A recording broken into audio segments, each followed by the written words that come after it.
A commercial test agreement, CTA, is a way for businesses to access the Air Force's large number of unique resources, such as world-class laboratories and test facilities.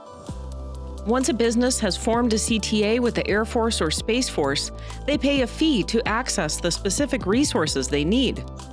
Those resources can include the specialized facilities, equipment, and expertise in the full spectrum of related aerospace technologies. Expertise areas include developing test requirements, conducting test planning, scheduling, budgeting, analyzing test data, design, modeling, and manufacturing services, structural analysis, support for conducting the testing, and more.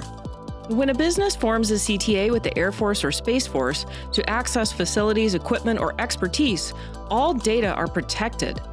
That means that any test results are confidential and may not be disclosed outside the federal government, and that your proprietary business data are also protected and secure.